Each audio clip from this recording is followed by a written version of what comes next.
one thing about PTSD that I think is important to talk about is the fact that, yes, there's a mental component, but there's also a neurological component to it. It literally changes the way that your brain wires. And so that being said, whenever you have some hardware versus software changes to your brain, hardware changes to your brain is going to change everything about how you do things. It's not just mindset, it goes deeper than that. Welcome to Good Enough with the Trauma Therapist, a podcast dedicated to empowering you to take control of your life, learning valuable strategies for healing, and looking at mental health through a trauma-informed lens. Get ready to feel empowered and confident in managing your symptoms. And now, here is your host, licensed clinical social worker, EMDR therapist, and certified clinical trauma professional, Jamie Vollmoeller. Welcome to Good Enough. I am your host, Jamie Vollmoeller. Today, we are meeting with the lovely Aaliyah Kissick. Aaliyah is an American entrepreneur, a beauty queen, actress, master's student at Gee's College of Business. She overcame the hardships of foster care and integrating into transracial adoption through self-development and entrepreneurship. Aaliyah recently retired from the U.S. Army after 3 years of honorable service, where she developed PTSD. As a young adult, Aaliyah navigates the sometimes fine boundary of being a victim and a victor, and demonstrates that achievement is frequently accompanied by hardship and sacrifice. Aaliyah recognizes that many people share a background with Aaliyah. Foster care and PTSD or other mental health issues associated with trauma frequently experience adverse financial outcomes and/or poverty. Aaliyah created the Financial Literacy Diaries to increase outcomes for those who most need it. Aaliyah, welcome. I am so glad to have you here today. I am so excited. This is going to be such a good conversation. I know. So let's talk about where you came from and how you got so into financial literacy. Awesome. So yeah, I was originally in foster care. I was placed about 3 days after being born. And 3 years later on the dot, I was adopted on my 3rd birthday by my former foster mother. So that was an excellent adoption. I had a good experience with the adoption, and I think that it opened up some opportunities for me that I may not have gotten before. But I also did notice that as I got a little bit older, I had a little bit of an identity crisis. And as I've gotten a little bit older and I've read more and connected with other foster children, a lot of people who do have what's called transracial adoptions sometimes struggle to connect with their genetic culture, if that makes sense. And so as I've gotten a little bit older, I've learned how to reconcile those differences. But as a young person, it's not always the easiest thing to do in the world. So that is my background. Whenever I was determining and trying to find who I was as a young person, I actually was struggling in school a little bit. I wasn't struggling in terms of grades, but I wanted to drop out. I'm like, Mom, I want to drop out. I hate it here. It turns out I was just having an identity crisis. The problem was me. And all of the things that I've experienced. It wasn't school itself, but I was a teenager. I had teen angst. I was listening to Nirvana at midnight. I thought I was so cool. So I thought dropping out of school was the solution. After I got out of my junior year, I actually chose to start a business, and it literally started Mom, I'm starting a business. And I'm like, okay, what business am I going to start? So I'm sitting in my garage trying to figure it out. And I'm like, I'm going to start a boutique. I love thrift shopping. I'm a huge fan of sustainability and the circular economy, as it's called, all about reusing and creating a sustainable economy around that concept. And then I also was a huge fan of all the local boutiques that were popping up. I'm a huge small business advocate. I have been since I was a little girl because I love having real, authentic conversations. And so I decided to start a business that connected those two things. And in order to give myself more accountability, I gave it my name. So AK Boutique, my initials, is where I started it. It was in my mom's garage, and I started off with 5 shirts on a hanger and a sign that said, come shop at AK Boutique. So everyone else in town is like, why are they having a garage sale at noon? It was my boutique. I'm like, this is my store. This is my dream. I could see it. I even designed myself a little logo. Before I realized Canva was a thing, I went on one of those apps and I'm like, this is my logo. So it turns out having that accountability to myself helped me develop into an individual and reconcile some of those differences that I might have had with people in my community, I finally accepted myself for who I was because I had this business that I was super proud of. And in the process of that self-discovery, I actually started building a business. I went from pop-ups around some of the local fairs to having 2 brick-and-mortar stores, a few employees, and a lot of clothes, thousands and thousands in inventory in clothes. I felt the call to service when I was 20, and I closed my brick-and-mortar stores listed online to enlist. And that is where, unfortunately, I did develop PTSD. When we're speaking about trauma, it's important to realize I don't know the exact statistic because I am not the expert. Jamie is the expert.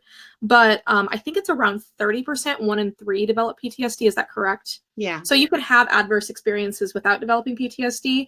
Something that I experienced in the military is actually what caused me to develop the disorder. And so in the process, self-development, overcoming things is what caused me to keep going. And financial literacy is where I landed. It's actually what I majored in college, and I developed a real passion for it throughout the years that I was studying in business. After discharging from the military, though, I decided to make it 100% my full-time career because I was expecting to do 20 years in the Army.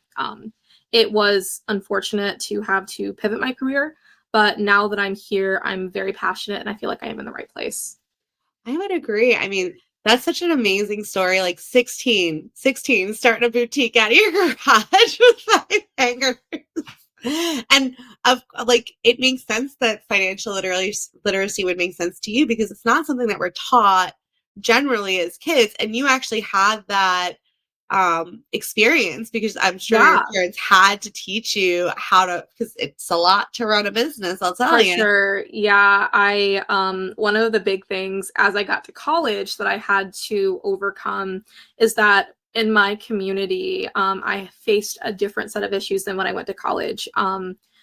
I overcame both issues, but when I went to college, everyone's like, oh my gosh, look at this spoiled rich girl, her parents starting a business for her. Like, I'm a first generation college student, university student. Sorry about that. My mom did go to community college, but I'm a first generation university student and no one in my family has had a business. So I used a lot of the free education that is available online. And this brings me to the Financial Literacy Diaries. I noticed that there is a gap in adult education. I used a lot of these free resources when I was a teenager and I had a lot of time, but there's not really an accessible way to get a hold of this high quality information without digging through hours upon hours of either really boring textbook content where the definitions are, just pure jargon, or a lot of the financial coaches in an unregulated industry where they're just teaching you skills to get rich quick. So I really wanted to create an in-between financial resources where it's accessible, it's fun, it's short, and you have a person who does have a level of expertise giving you that information. I think that's really, really crucial because so many of the, like you said, the life coaches, like what we hear about in the courses that most people are offered, are really like geared towards guarantees, and you'll make a lot of money. And I think that's not, when we're talking about financial literacy, it's balance, right? It's like Exactly. it's not about being a millionaire. It's about like, how do we sustain ourselves? How do we prepare for a sustainable future, for our retirement, for like what we want to do down the line? And that's very different than how do I make a lot of money right now? Exactly. And when we're talking about people who have experienced trauma, adverse experiences in childhood, there's a lot of directions we can go with that. And am very excited for this conversation. But it's really important to realize that whenever you have trauma or PTSD, sometimes the first step is just getting okay. Like, this is not the time to think about becoming a millionaire whenever you're spiraling out of control. You don't want to fall into a poverty trap. You just want to get yourself to a position where you are at the benchmark for being an okay human being. Once you get to that point, there's nothing wrong with wanting to build some wealth and eventually become a millionaire if that is your ultimate goal. But when you're looking for financial literacy content during this downward spiral, it becomes very easy when you are afflicted by trauma to get sucked into that mindset. And unfortunately, people who have adverse experiences in trauma do become victimized very frequently in this financial sphere because we're desperate. I have a story related to like trauma and the financial outcomes that I had going through college. And I did have a little bit of that desperation. I studied this in college, though, so I didn't necessarily go down any of those bad Yeah. routes, but I can definitely see how they were presented to me. I got the ads on Facebook for some of these predatory courses, and it's not the best situation. No, especially with social media now, because it like targets people, like because it literally listens to Exactly. everything that we're saying. So it's like really, really easy. And I think the importance of learning financial literacy and like what it means to be financially stable is also really important because there's so many people that come into a lot of money. Let's say you did take one of those courses and make $1 million. The problem is if you really don't learn how to manage your finances, you don't learn how to like budget, right? Yeah. People just keep spending more the more they make. And even people Yep. in my family did that. I mean, my dad went from like $1 million business to like nothing. And he never saves. And I'm like, Teddy, like you gotta save. And he's like, no, we'll just make more money. And I'm like, and that's still the mentality, right? But it's really important to learn how to like find that balance. And we do want to, when we do make money, we do want to enjoy our lives and we should go on vacation and we should do things. But there has to be some sort of balance with also preparing for our future and creating stability so that we don't create like another cycle of intergenerational poverty. Exactly. So, with coming from a background of trauma, a lot of people who experienced poverty go one of two directions, and it's about finding that balance. Some people become super spenders because they didn't have that in the past and they want to be able to live in the moment and enjoy themselves. Some people become super savers. They're afraid that they're going to go back to that point of not having enough. And so they don't leverage, they don't accept opportunities, and it just becomes like being a dragon sitting on a hoard of like gold, except it's dollar bills and it's in a savings account. Yeah. I can personally relate. I was adopted into a family that had access to some level of capital, but my grandmother grew up during the Great Depression. So she was a person in the country in the Great Depression. She never spent money like at all. My mom did very well for herself and she started building some wealth, created some intergenerational wealth. But spending a lot of time with my grandma, I still sometimes see myself like not wanting to spend any money. Starting my business actually helped me. Um, Believe it or not, the money that I invested in my business was money that I'd gotten for my birthday from the time I was 6 years old. This mindset started when I was 6 years old because I saw my grandma and the way that she would like freak out and like stress over money. So I decided that because I internalized all of these Yeah. processes with money, I decided I was going to save all my money and save it for when I really needed it. So starting this business allowed me to actually enjoy my birthdays from the ages of 6 to 17. So I had like 10 years worth of birthday money saved up. That's how I got my capital started. But learning how to spend money was really important to me. And that's how I eventually found that balance. Coming from those backgrounds and finding balance, it is a struggle. And that's one of the things that people who need a trauma-informed financial advisor or trauma-informed personal finance information should keep an eye out for. Yeah, and I think it's important that you're not selling them like you're not selling them a guarantee. You're not selling them Yeah, like you're just like, I'm here to support you and teach you the skills that you need and find the gaps in where your learning is and make sure that you can create wealth for yourself that is sustainable. exactly. And some of that is also because I am a CFP candidate, meaning that I am going to become a financial planner. Part of learning in this field is learning where the regulations start and stop. Once you become a regulated person in finance, it becomes a very different story than the unregulated side. I am happy to see more certifications and licenses for coaching, and I'm hoping that those licenses catch on because they really do make a difference. Yeah. I'm not a fan of gatekeeping. Part of the Financial Literacy Diaries is inviting everyone to have a seat at the table, but there is some level of care that we need to take because unfortunately when we have people who have been victimized in the past, it opens you up to potential victimization again. Protecting against victimization is important, but I also don't want to come from a position of authority, like I'm better than you, listen to me, because that's also not a productive way to speak, especially from a trauma-informed perspective. Yeah, I would agree. I don't think you come off that way at all, Aaliyah. That's great. That's the goal. I don't think you come off that way at all. I think it's very authentic. It's very like, I want to provide resources to people who, might not otherwise have access to those resources. Because the powers that be would rather them stay in those lower positions. But so much. So I know you were really excited about PTSD Awareness Month because it's Yes, excited may not be the right word for it, but highly motivated to raise awareness is probably a better way to put that, to respect, the unfortunate side of PTSD. I don't walk around with a shirt that says, I love my PTSD. Neither do I, girl. Neither do I. But it's to me, it's exciting that there is an opportunity to provide education that is being highlighted. That is valid. Yeah. That is a good point. So yeah, I am very motivated and happy for the opportunity to raise awareness about PTSD, because a lot of people still don't believe it exists. One thing about PTSD that I think is important to talk about is the fact that, yes, there's a mental component, but there's also a neurological component to it. It literally changes the way that your brain wires.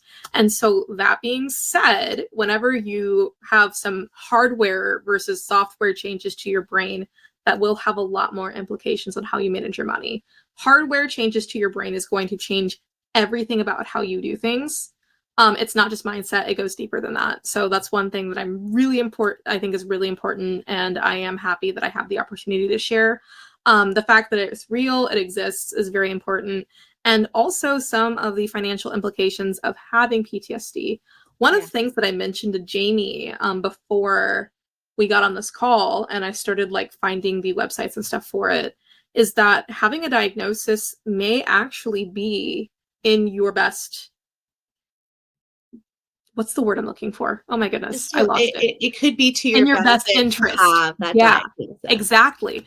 Yeah, so it seems counterintuitive at first, because if you have a diagnosis, it might make you into a target, but actually those can give you protections. The US has something called the Americans with Disabilities Act.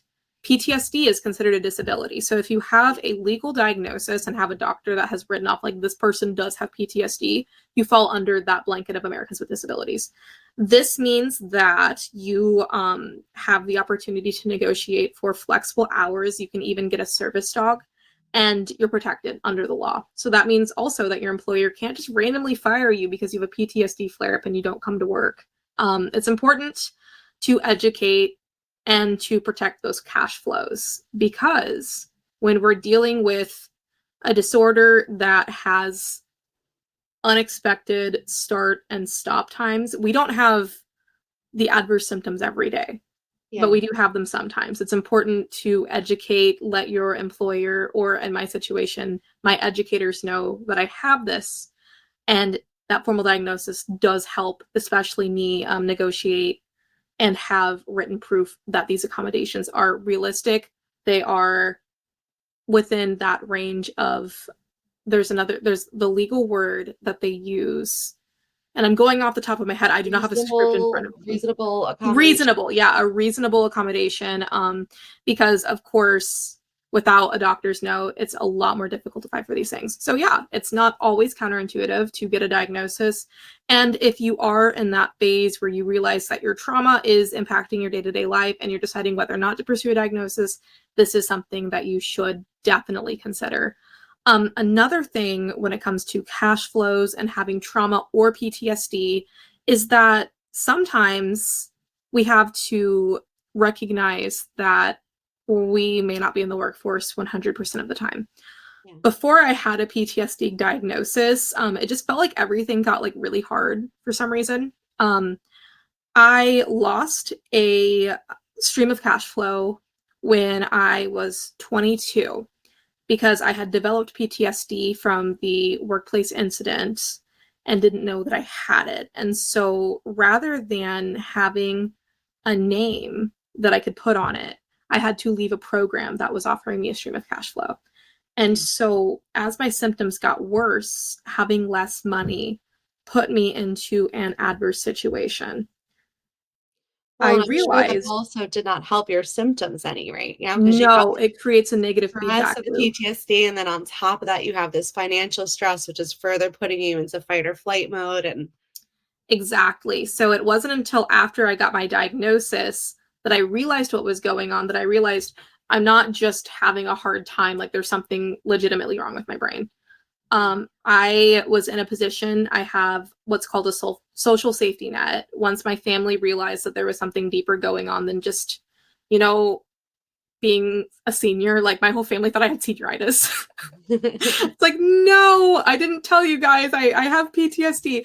Once we figured out that it wasn't just like an extreme case of senioritis, I made the decision to step back from the workforce. And I have been working part-time. Now, what I consider part-time is a lot different than what everyone else is going to consider part-time. If I were Yeah. to map out my hours, I was still working 40 hours a week, but it's because like I normally work between 60 and 80. Like I'm insane. Yeah. I will give that caveat because you're going to like look at my resume or look at my bio and be like, how did she do that? Yeah. My full-time is different than everyone else's full-time. I'm a workaholic. This is how I thrive with more work time. I have to be doing something I'm passionate about. So I will give that caveat, but I took a step back and I started working what I consider part-time for a couple of years because I realized that I needed that time to heal. Yeah. Unfortunately, I probably lost, I would say, net cash flow between $60,000 and $80,000 from taking that step back because I chose not to enter full-time work in financial planning to start off, even though I did graduate with my bachelor's degree. And then there were some cash flow differences with my boutique, but I prioritized mental health because I know that in the long run, by healing myself and allowing that brain to regenerate, create new synapses, create new habits, I'll recover my cash flow in the future. It's really important to look at your symptoms and to look at your outcome from a short-term and a long-term perspective. In my position, I was able to take a break from working because I had the resources to not work as much for a little bit. But if you are in a position where you're starting to notice a spiral, but you're not in a stable place to quit your job, you probably shouldn't quit your job. You should probably work through that initial problem, get yourself to a stable position, and then you can start to overcome, because there's surviving and there's thriving. I realized I was in a position where I could work toward thriving without reducing my survival. So I took that. But then whenever we're looking at taking time off of work, taking a sabbatical, you have to make sure that you can survive before you thrive. Because unfortunately, I know with my symptoms, everyone has different symptoms. And that's one crazy thing about having trauma and PTSD. There's like a dichotomy where you're either on one side or the other, and then there's a spectrum on that dichotomy. So everyone just has all these different symptoms based on the trauma and the duration and all of that. I became really impulsive and over like shopping is one of my symptoms. So Are you a hyper arousal girl? Like you're always on high alert. You're always doing high alert. Like is yeah. vibrating. I don't want to say that I have ADHD. I've noticed that there's like this, I don't want to say weird. There's a crossover with trauma and ADHD symptoms. Yeah, I've noticed that everyone is self-diagnosing with ADHD. I don't think that I have ADHD because I am capable of focusing. Yeah. But I do have that hyper, always on, always going. That's why working 80 hours is good for me. I can exhaust myself. So going back to that main point, I became super impulsive sometimes. Yeah.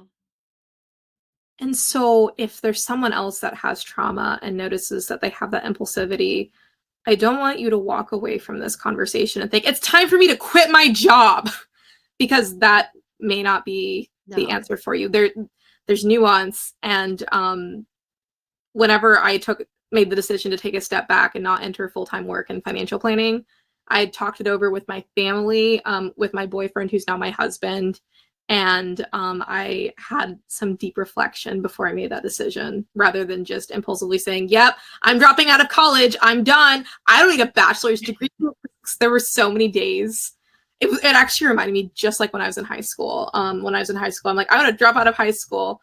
And I'd grown, I'd developed, I became a woman. And then as soon as I got that diagnosis, all of a sudden I'm like, yep, dropping out, I'm done. Graduating with my bachelor's degree was my biggest accomplishment to date because I did have those adverse symptoms happening between my junior and senior year. So it I was a totally lot. can see that. Yeah, no, it's really, really major, and glad you didn't drop out. Me too. Yeah. Yeah. I mean, and it's crazy because if you're like me and you have periods, like long-term remission periods Yeah. of not having to deal with your trauma symptoms, you'll look back and be like, why was I so stupid? Yeah, I think that comes with like, so for me and my clients, a lot of that comes with like, that goes away as you kind of get older and learn to accept all the parts of ourselves, right? That's wonderful. Because there is this, we all, if you've been through trauma, we do things in survival that our rational brains would not normally do. Like if we're Exactly. operating from our true selves, it does not fit in line with our morals or personality, like what we would think is right. But sometimes in survival situations, we wind up doing things to survive. And then what happens is, because everyone is always harder on themselves than they are anyone else, right? I say it to my clients all the time, like, you are your biggest critic, and so am I. I am my biggest critic too. But it's okay. And over time, you will learn to just accept all the parts of you, and even the parts of you that like were freaking out and like having PTSD responses, right? Because they were just doing the best that they could do at the Exactly. time. And I think, that lesson of taking a step back is really, really important. And not everyone does have that family support, but I tell my clients all the time, like, if you don't like your job, like, there's always a way out. Like, I became an entrepreneur because I was so tired of working in the nonprofit world. I was so tired of like providing sub care to the clients that we were working with. And, like, just the lack of structure in our system. It was just, there were so many things that I was like, I need to get out of this system and make my own. And I had to plan for that. Like, I had to plan to, like, okay, get my clinic license, get a job at a clinic, start my own practice while I'm doing that. And like, I'm like you, I was an 80-hour a week girl before I was pregnant. Because I just run all the time. So I very much get it. But if life isn't working for you, you're never stuck, right? Like, we just have to find our resources, reach out to people and figure out a way out. And for some people, it might take them a little longer to get out of that Yeah, than others. But that doesn't mean that it's not worth trying, because everyone can find a way out. for sure. What you just mentioned makes me really think about one of my biggest struggles when I was diagnosed was that internal locus of control versus the external locus of control. When Mhm. we're victimized by something, especially by something traumatic and something that is so severe and so acute that one incident gave me PTSD, it shifted my locus of control external, and I became blaming the world. I became blaming the person, the perpetrator. I became blaming literally everything. And I couldn't separate the difference between this person caused me to have a hard time and this person is the cause of everything in my life. When I started to take that control back in my own life, that's when I started to notice that remission and coming back into my normal self.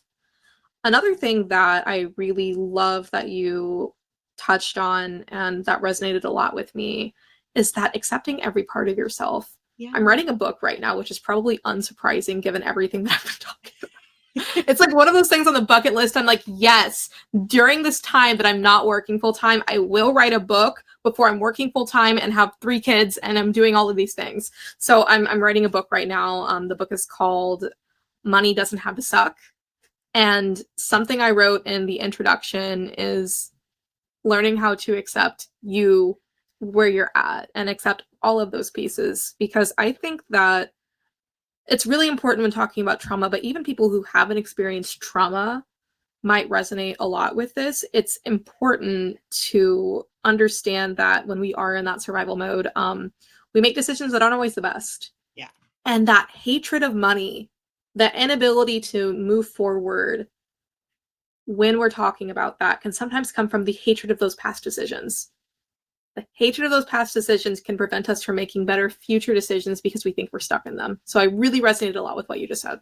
Yeah, and it's also like so especially in my field, right? Like there's so many people that teach about money mindset because most of us are bleeding hearts and we, want to give back to our clients and we want to help everyone, but you can't run a business without money and our job is like we need to be paid for what we do, right? Exactly. And there's so much shame about making money for some people who came up with like nothing and they have that like giving personality. There's a lot of like shame and guilt around even making money or charging for your worth or asking for your worth, and I think that also has to do with just uh, somewhat how we're socialized as Yeah, for women, sure. just to a certain degree. Um, because, it can be hard to, uh, first off, we're not generally taught about money.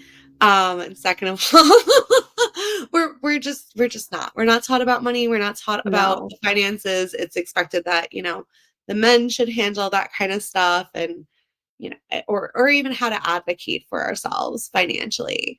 And I think that is so, so, so important in when you can actually feel your own self-worth and you have that confidence, it makes it easier to ask for what you deserve, Yes. which is so, so crucial because if you don't, that's how you're not going to get a raise every year. Like you can't ever get ahead if you're not advocating for yourself. Exactly.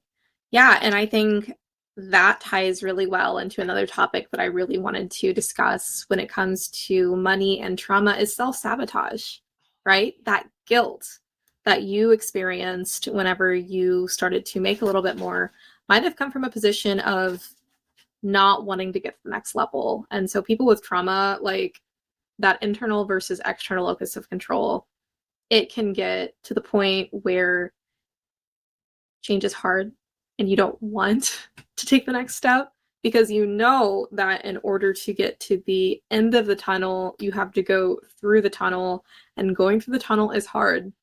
There's no easy way out of the situation that you're in, and it's unfair, right? Yeah. Whenever people say life is not fair, I think that we're not taught this phrase correctly because a lot of times whenever I heard the phrase life is not fair, it was when my sister would take a toy from me and I was like, I want that toy, and my grandma would say, well, life's not fair. The real adult meaning of life isn't fair, I think, is that whenever we go through an adverse situation to the point where it's traumatized us, we did not cause that situation. Yeah. But it is still our responsibility as adults to get ourselves out of the situation.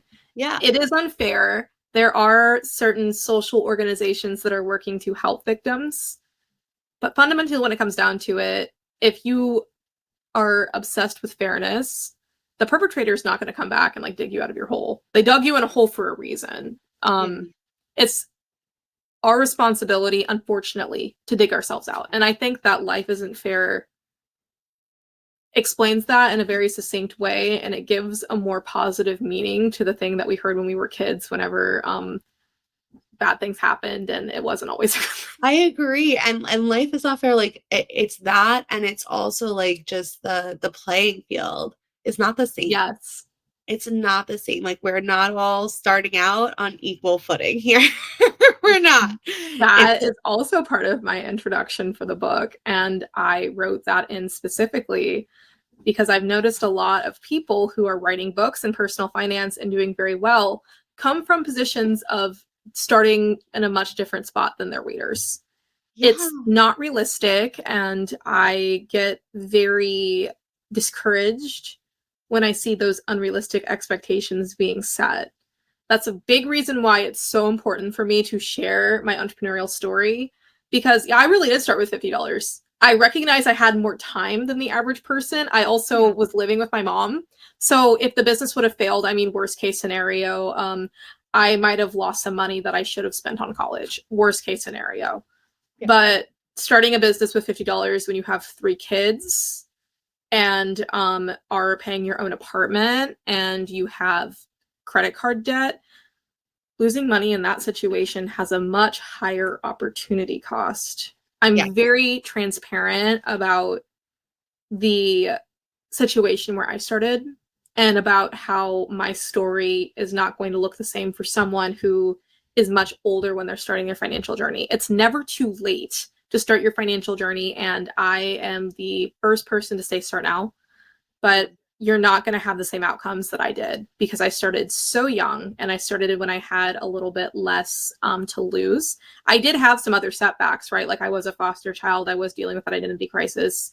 But that's the thing. We have strengths, we have financial strengths, and then we also have our financial weaknesses that we need to strengthen like a muscle. You also were blessed with a very robust support system from a Yes. younger age that really kind of caught you in like you Yeah. had a safety net, and not everyone has that, No. safety net. And even with me starting my own business, like I could only start a business because my husband makes decent money and was like, go for it. You don't have to pay yourself for a year. I can cover the bills and you can just reinvest everything you make back into the business and hire people. And I was like, all right, that's what we're gonna do. But realistically, if I was a single mom, I would have needed that money to take care of my kid, right? So Exactly. that wouldn't have worked. But because my husband made good money and could do that for me, I had the opportunity to grow a business. Um, and I'm lucky now because even if like it's slow season or something catastrophe like bad happens, like he's always like, all right, like we'll just borrow and then you'll pay me back when we have I it. So love the transparency because not, I mean, people in much more blessed positions may yeah. not even share that, right? They might say, I worked myself up from the ground up, get to work and not give any of this detail. So it's very important coming from a position of being a successful entrepreneur to share this with people who want to become successful entrepreneurs. And on the other side, if you are starting your financial journey, you might actually have a lot more to be thankful for than you realize. Just taking stock of what you have and what you don't have. Taking stock of what you have allows you to cultivate gratitude, maintain a much more even and balanced approach, and then taking stock of what you don't have allows you to invest your precious time and energy into what matters the most. I don't ever shame people for not having something when they're starting off. I don't shame people for not having something when they've been working. It's a matter of input and output. It's not a matter of moral right or wrong. And that's, I think, what we get trapped in when we're doing business. And that's why it can sometimes feel so guilt inducing to take money from people. Money is a symbol of the services you're providing. It's not like you're ripping away a person's soul in order to provide them a service. No, and honestly, like I've had to do a lot of coaching with that with my own clinicians because a lot of them were really struggled with that when we moved a Yeah. little bit away from insurance. And I was like, girls, like we also deserve to make a living wage. You do specialized therapy that is very expensive for you to train in. We aren't a clinic. We're not seeing 70 clients a week. Like you have a smaller caseload so that your caseload can get the attention that it needs and that you can be alert and fully present for people and Mm-hmm. all of that. Like that's important and that has value. um and I think that, it helped them along their journey. Some of them are still on that journey, but it does help. And the more that we accept ourselves and know our own worth and our own value and believe in what we're offering to people, I think, or we're offering to a company, even if you're working for someone else, right? Like the value that your position in that organization has, the more you can really advocate for what you deserve. And unfortunately, I find that most companies are not run super, uh, I don't have the word, maybe ethically. I don't know if Yeah. ethically is the right word, but like, the way I run my business, my employees have access to a 401k, health insurance, like dental, like we have pet insurance now. We have a lot of benefits I want because that. I really, really feel like that's so important. Like they need to have their basic needs taken care of if I want them to continue to work for me. Like, how do I not provide someone and they're like with health insurance and expect them to show up to work every day and perform their best lives?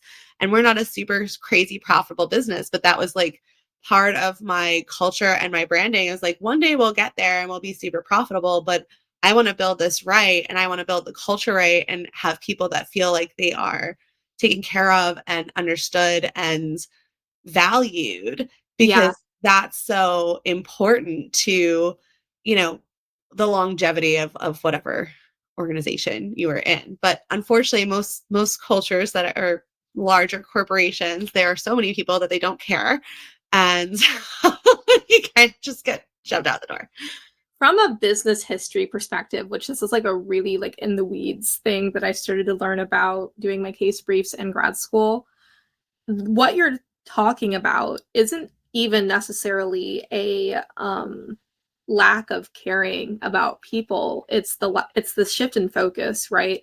Up until the Profit. 50s and 60s, yeah, up until the 50s and 60s, the primary metric for profit was measured in employee satisfaction because your employees were also your main consumers. And so back then in the United States specifically, most industries were automobiles, right? Yeah. You can't produce automobiles if your employees can't afford automobiles because your employees are also your clients. It Yeah. became this feedback loop where automobile manufacturers created that famous middle class that we still talk about from the 1950s because they needed to be able to maintain their client base. Moving into the 80s, have you heard of the book Mean Business? No. Mean Business changed the world. It basically became the new mode of business focusing on shareholders. But the original focus on shareholders wasn't this person in like a green suit saying, "We hate you, employees." It was all about focusing on retirement. It was about focusing on retirement because all of these employees were investing in their 401k and people were focusing on the stockholders who were mostly retirees. And so in this position, it shifted not from not caring about workers, only caring about money, because the money was still going somewhere. It became this like eroding principle where people were focusing so much on their retirement, the corporations, the shareholders, all of that were Yeah. focusing on shareholders who were future retirees, that the current workers were starting to get shut out of their own lifestyle. So that was a feedback that, and now we're here. Now we're in a position where it seems very soulless, but that's how we got here. So I really love that business history It lesson. drives Definitely read me. Mean Business. Definitely read Mean Business. It's important to remember that an economic system is not a person. So it doesn't always feel ethical. But whenever the system is set up, that all this whole system that created the main point that I'm trying to make is that it basically just became the fact that the incentives and rewards didn't really match a sustainable system, right? Because 2 generations ago, when shareholder value was increasing seemingly exponentially, this was the 90s. Everything looked great. This was before the dot-com bubble burst. Yeah. The rewards and incentives, though, excuse me, the rewards and incentives aligned with reality at some level. We're getting to the point now where the economic fact that growth can't be exponential is starting to come to fruition. It's going to be a very interesting time to see where things go next. But I do think that operating in this economic system, becoming small business owners, becoming entrepreneurs, it's important to understand how we got here. And whenever we can detach the system from the morals, we become better business owners. Money Yeah. is a tool. Money is not a person. It's not like there is a money fairy that gets to decide whether or not you're rich. It's a tool. The way the system is currently set up may not be benefiting everyone, and that's one thing. But that doesn't mean that we need to live lives of abject poverty just to oppose the system. If you have more money, you're able to do more good. And that's the big reason why I'm so passionate about financial literacy is I do want these people who are very empathetic and ethical to learn how to gain these resources so they can make positive differences in their own communities. Yeah. I think that's really, really important because people can go out and create, more ethical offering. For me, Yeah. it's an ethical thing. I profits over people is really, really hard for me. I understand that that's how most things are run. And there definitely is a balance. And I did have to learn that journey as an entrepreneur. Like, you also can't be a bleeding heart and Yeah, carry people on the negative. We did that before as a business. It was not good.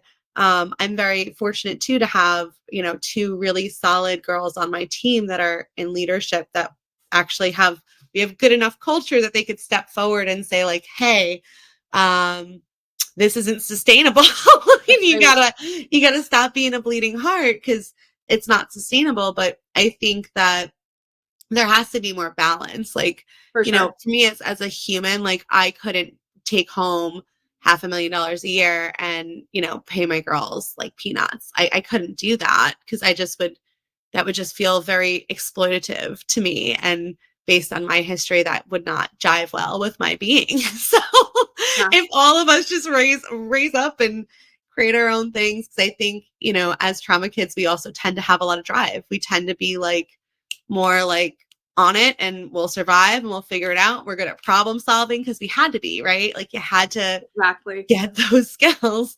So I think over time, each little person can make a change. And I love the way that you reframed some of the symptoms of trauma into being a superpower. Yeah, Because it is, I mean, when things happen in childhood, everyone I goes back to the very Freudian perspective of childhood, and everyone looks back on it like, oh no, Freud is kind of pseudosciency. But when you look at it from a neurological perspective, if things happen in childhood and your brain wires a certain way, those base synapses aren't going anywhere. You can change the direction that the offshoots go and you can make it beneficial. But this is the groundwork that you're working with. So I will probably work between 60 and 80 hours a week on whatever until I die. And that's totally fine with me. I stay up until 3 o'clock in the morning sometimes because I get so excited about something. I'm writing my book and my husband's like, Aaliyah, it's time to go to bed. And I'm like, oh my gosh, it's 1 a.m. This is probably me for the rest of my life. And so I can go one or two ways with it. I can see this as a problem, try to put myself on like the 8 p.m. bedtime, 5 a.m. morning, and make myself miserable, or I can just lean into it and see it as a gift, because who else is up at 3 o'clock in the morning working on a book? I'm going to get the comparative advantage. It's also really important looking at strengths versus weaknesses and cultivating those from the holistic perspective as well. It's Yeah. a way that you can give yourself permission to be successful. We don't live in a one size fits all approach. I know as a trauma kid, I did not really fit well with the traditional school system. This could be why I hated school so much, because I couldn't fit that one model of being a good kid. I had high grades. I was in a lot of extracurricular activities. I rocked FFA. I loved FFA, Future Farmers of America. But I still, as a whole, hated school. And I never hated my teachers. I never hated other students. I was a really Yeah. quiet kid, but once I gave myself permission to really just be myself and realize I didn't have to fit that cookie cutter system, everything became a lot easier for me. I was able to succeed coming from a background of foster care, being different, and owning that as my strength at this point. There's a cat climbing behind me, and I can't see him yet, so. yeah, she's going to come here eventually. I see her. She's being very squirrely right now. So if you She's hear welcome. anything weird, I promise it's just a little kitten who's doing her best. But you're so right. I really do feel that, part of, some people get upset with what doesn't kill you makes you stronger, because they feel like it's minimizing. Yeah. And in no way do I mean to minimize anyone. But for me personally, like, I've just looked at, like, if I didn't experience what I've experienced, I wouldn't be so good at my job, right? Like, I'm really good at analyzing micro expressions and being in tune with other people's feelings and putting the puzzles together to kind of figure out, like, human psychology. I figured that out as a child to survive. Like, Had it's an to. ingrained survival skill, right? So Yeah. I don't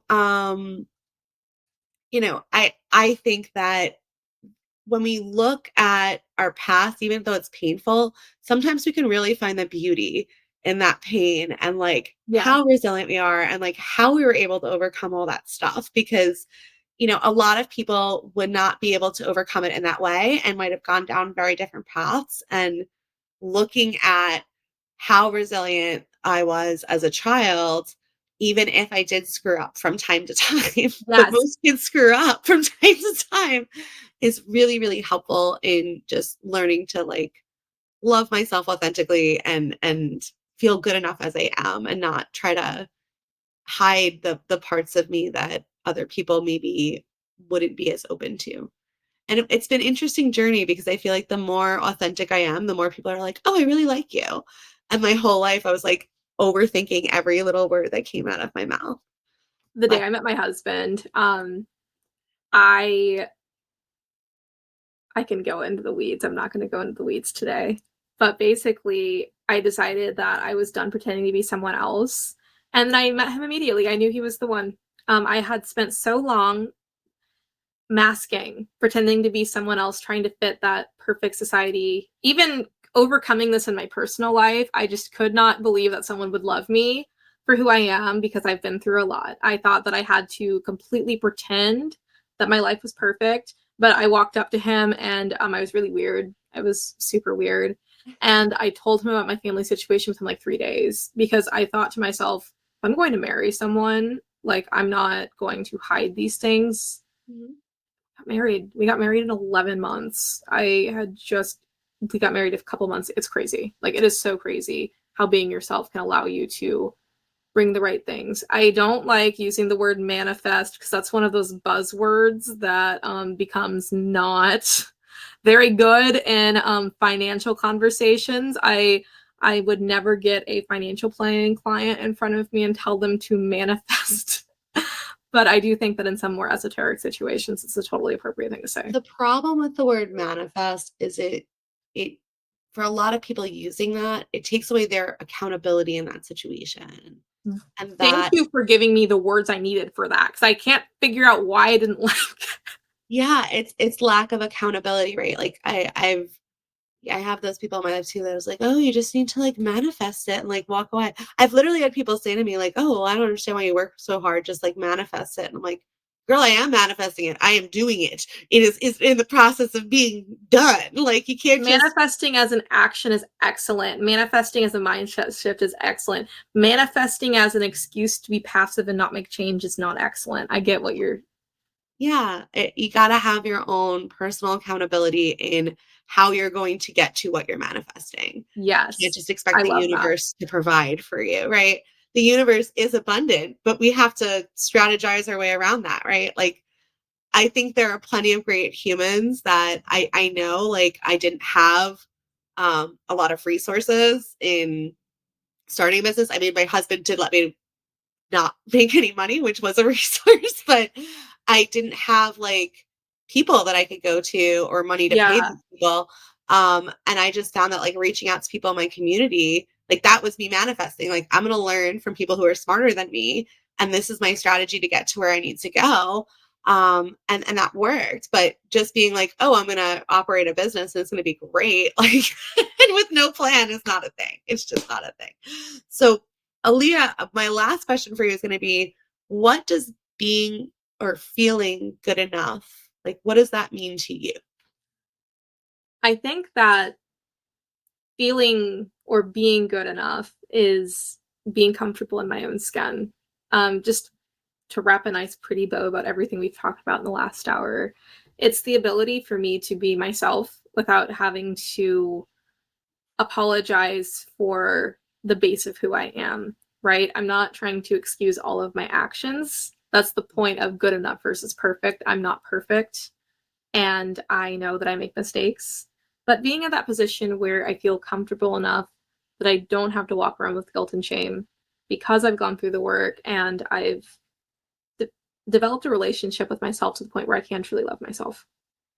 I think that's beautiful. And I loved how you said that you don't need to be perfect because I think that is so much part of like being like learning to feel good enough as you are is learning that like it's never going to be perfect, but you're still okay and you're still worthy of love and I think deserving. it's important to look at the next step, like how can I make it to the next step? But if you idealize perfectionism, you'll never reach perfectionism and it's not attainable and so it's so easy to give up. But if you look at where you are now and you appreciate where you are now, like this is amazing. I'm here. Look how far I've come. once you relish in that, celebrate that, have gratitude for that, it's okay to look at the next step. Like, where can I go next? That's been my strategy pretty much my whole life. I had a lot that I couldn't control when I was 8 years old, but I was very self-aware. I mean, the level of self-awareness I had when I was 8, is this a normal trauma kid thing? Like, are a lot of young people? I don't know if it's a normal trauma kid thing. I feel like the people that I work with tend to be people on they're hyper aroused, Yeah, because they're more similar to me. And me and most of my clients tend to be very hyper aware. But I think awesome. that is how we survived, right? We learned like, okay, if I do this, that might mean mom's doing this. And if mom's doing this, that means that she's in this kind of mood, right?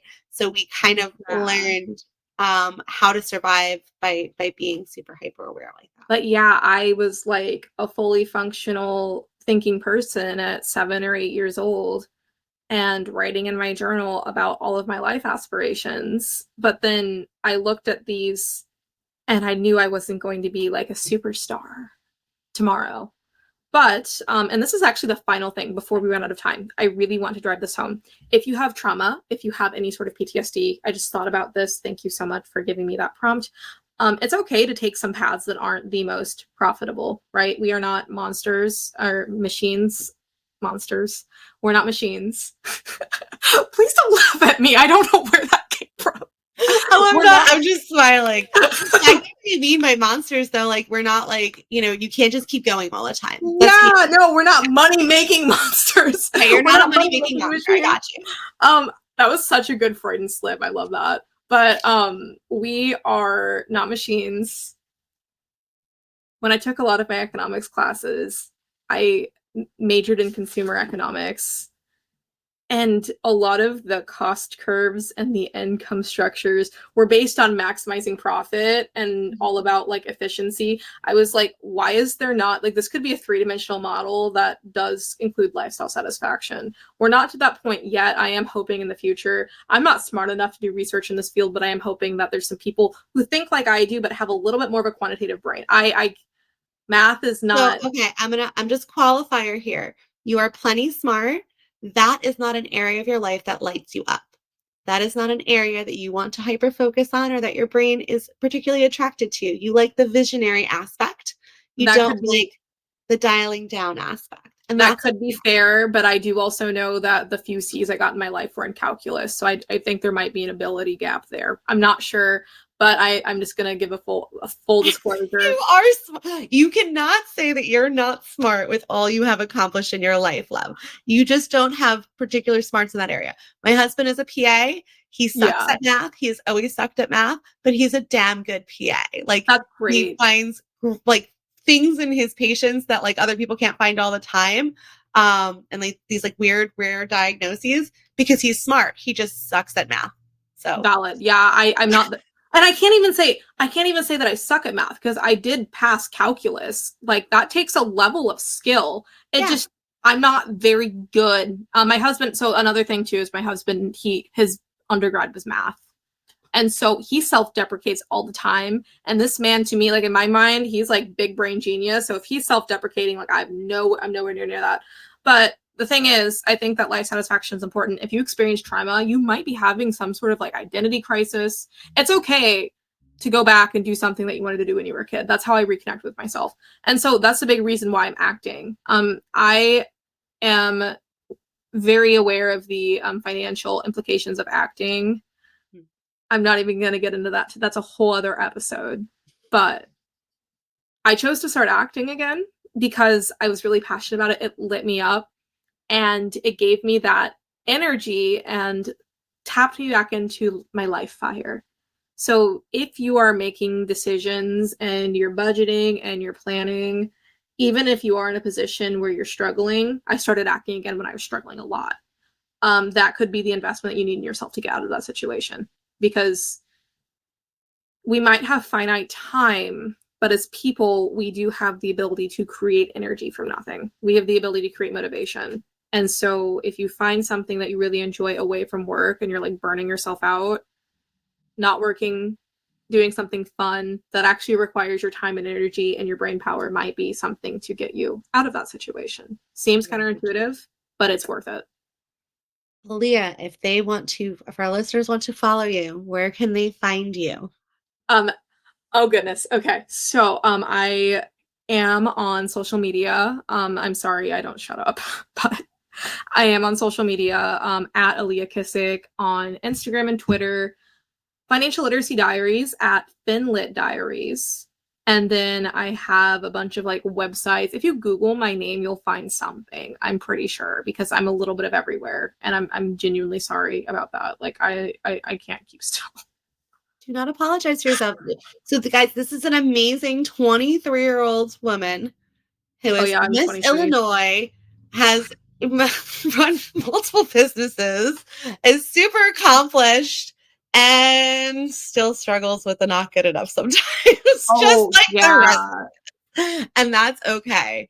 And both of us are here to remind you guys that you are good good enough. enough. Thanks, Aaliyah. I hope you have a wonderful week, darling. I had so much fun, and I'm so thankful that I could be here today. Thankful to have you on. All right, we'll Awesome. catch you guys next week. Thank you for listening to Good Enough with the Trauma Therapist. We appreciate you listening. While our host may provide some personal and professional advice, we want to remind you that this show is for entertainment purposes only. Each individual situation is unique, and Good Enough is not a substitute for mental health treatment. If you need a therapist and are located in New York or Missouri, feel free to reach out to us at liendr.com or resilient-mo.com.